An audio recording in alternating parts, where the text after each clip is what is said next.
Welcome to Car Rides with Little Miss Gigi. a place where girls like you will be inspired by godly stories. Hi, Little Miss Gigi girls, it's Esther here. Hi, it's Valentina. Today I'm excited because you get to listen to part 2 of the story, and it's going to be a good one. I'm wondering if she gets caught by her mom. Does she? You're going to find out really soon. But first, we have to go and see what Poppy has in her glitter box. Hi, Little Miss Gigi girls. What's in the box today? Oh, wow, this is really cool, and I think you'll love it. I have a beautiful cat craft idea. You get to make a cat pencil holder. There's even a template of a cat's face, so you can copy it if you can't draw cat faces. I just love it. You can download all the details by following the link below. And don't forget to send me photos of your creation. I just love to see what you've done. Okay, girls, ready for the story recap? Listen to see what happened last week. Bye for now. Let's recap of what happened last week. In the last episode, May and Ginger sneak into the pantry to take some jam without permission. May didn't get caught the first time, and she goes into the pantry again. But this time, the doorbell rings in the middle of her eating adventure. She's terrified she'll get caught. But will she get caught? Let's find out. May's Jam Dilemma Part 2. May froze. Her mum wasn't supposed to be home for another half an hour. Oh no! Panic took over and she quickly hid the jar behind the sack of flowers, next to the empty jar from the other day. Wiping her sticky hands on her dress, she slipped out of the pantry and hurried to wash her hands.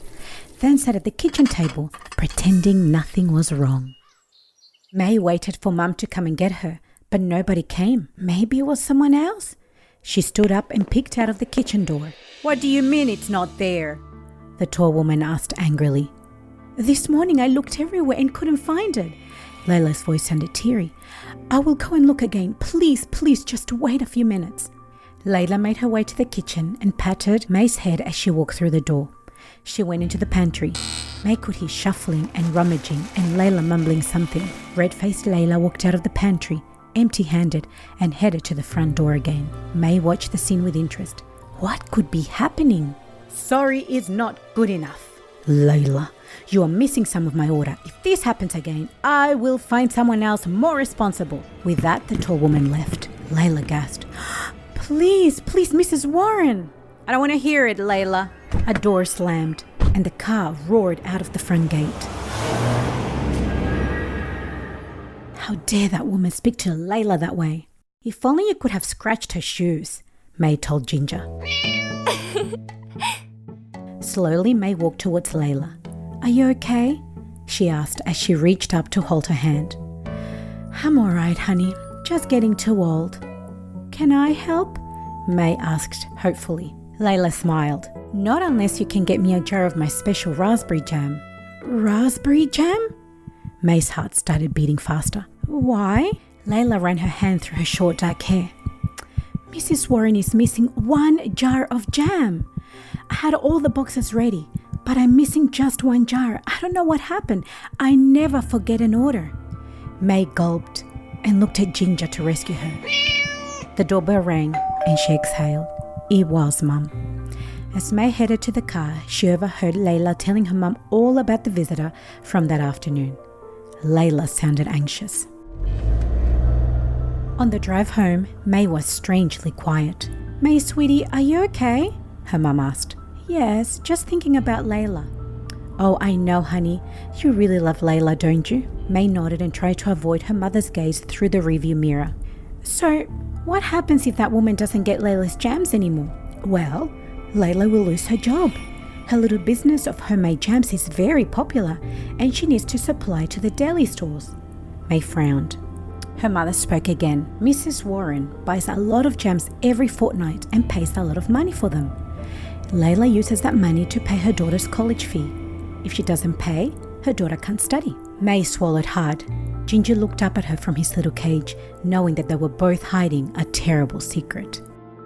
That night, as May finished brushing her teeth, she turned and saw her mum standing in the doorway, holding the dress she had worn that afternoon. "What is this, May?" May glanced at her dress and saw the red, sticky stains on it. Raspberry jam, fingerprints. Nothing, May lied, looking at her slippers. Mei-ling Jade Carter, what have you done? Her mum's stern voice and the use of her full name was never, ever a good thing. It's paint, she lied. Paint? Sticky, sweet-smelling paint? You know how I feel about lying, May. Her mother's eyes bored right through her. Closing her eyes, May tried to think. What should she do? Oh no, why is she lying? Doesn't she know that's the wrong thing to do? Yes, she does know that's the wrong thing to do, but she just doesn't want to get caught. And sometimes when you don't want to get caught, you do so many silly things. And you lie, and the lie gets bigger and bigger. And that's what May is doing. How about you, Valentina? Would you say the truth if you were caught doing something that wasn't really the right thing to do? It actually depends how scared I am.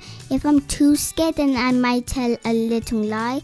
If I'm not so scared, then I'll just try to tell the truth. I think that's being very brave, but always try to tell the truth, no matter how scared you are. So now we have to move on to Girls Express and see what kind of letters the girls have sent in for us. Valentina, you ready to read it? I'm totally ready. Today we have 2 letters. One is from Chloe and the other one is from Sasha. Dear Little Miss Juju, my name is Chloe and I'm 8.5 years old. I can't wait to see what happens to me. I like Ginger and I wish he was mine. Chloe is from Queensland, Australia. Thank you, Chloe, for your beautiful letter, and we love Ginger too. Our next letter is from Sasha. She is 9 years old and she lives in Sydney, Australia. Dear May, I hope you don't get in too much trouble. Please say the truth. I have a cat and his name is Mr. Whiskers. I love him. Thank you, Sasha, for your email. We love getting this. So girls, don't forget that if you have questions or if you have anything you want to tell us, you can email us or you can record your voice on a memo and send it to us and we will play it on the podcast. Just put your name, age, and country. And you will also need an adult to help you do all this. Your mom or dad or anyone else can follow the links below. That's got tons of information that you should know. We can't wait to be friends with all of you. We hope you have an amazing rest of the day. Big hugs from us. Bye. See you next week. Don't forget that you're Gigi, gorgeous in God's image.